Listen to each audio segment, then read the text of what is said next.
ইতিহাস আর ঐতিহ্যে ভরা ভারতীয় সীমান্তবর্তী বরেন্দ্র জেলা নওগাঁ হাজার হাজার বছরের পুরনো ইতিহাস লুকিয়ে আছে নওগাঁর বুকে। এখানকার ঐতিহ্য বলিহার রাজবাড়ি অবশেষে সংরক্ষিত পুরাকীর্তি হিসেবে স্বীকৃতি পেয়েছে। সম্রাট আওরঙ্গজেব কর্তৃক জয়গীর লাভ করে বলিহার জমিদার পরিবার প্রতিষ্ঠা করেছিলেন নৃসিংহ চক্রবর্তী। বলিহার জমিদারগণ তাদের জমিদারির বিভিন্ন স্থানে নানা স্থাপনা গড়ে তোলেন, যার মধ্যে বলিহার রাজবাড়ি অন্যতম। দেশ বিভাগের সময়কালে বলিহারের রাজা ছিলেন বিমলেন্দু রায়। জমিদারগণের মধ্যে জমিদার রাজেন্দ্রনাথ 1823 খ্রিস্টাব্দে বলিহারে একটি রাজেশ্বরী দেবীর মন্দির প্রতিষ্ঠা করেন। তিনি মন্দিরে রাজেশ্বরী দেবীর অপরূপা পিতলের মূর্তি স্থাপন করেন। বলিহারের 9 চাকার রথ এতদ অঞ্চলে প্রসিদ্ধ ছিল। দেশ বিভাগের পর জমিদারি প্রথা বিলুপ্ত হলে রাজা বিমলেন্দু রায় সপরিবারে ভারতে চলে যান। এরপর বলিহার রাজবাড়ির দেখভাল করতেন রাজবাড়ির কর্মচারীরা। বাংলাদেশের স্বাধীনতা যুদ্ধের সময় এবং পরবর্তীতে রাজবাড়ির বিভিন্ন নিদর্শন, আসবাবপত্র, দরজা জানালা সহ বিভিন্ন সামগ্রী লুট হয়ে যায়।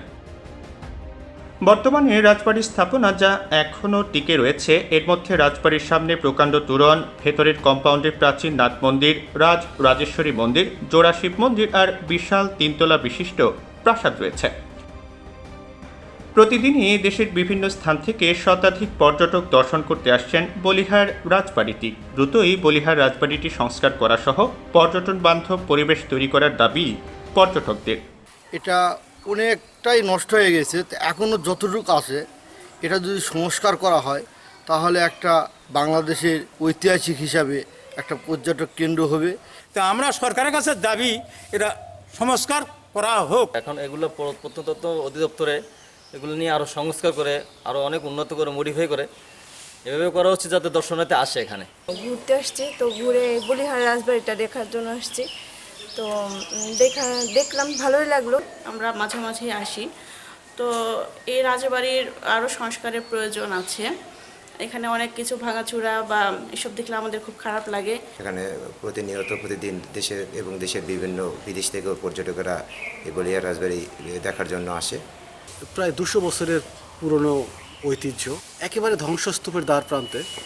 নওগাঁয় আরও অনেকগুলো রাজবাড়ি আছে, তার মধ্যে শুধুমাত্র বলিহার রাজবাড়িটাই এখনও বেশ কিছু অংশ স্বমহিমায় দাঁড়িয়ে আছে। স্থাপনাটি সংরক্ষণ ও সংস্কার করে পূর্বের আদলে ফিরিয়ে আনতে একটি প্রজেক্টের মাধ্যমে এই কাজ করার উদ্যোগ নিয়েছে ঊর্ধ্বতন কর্তৃপক্ষ।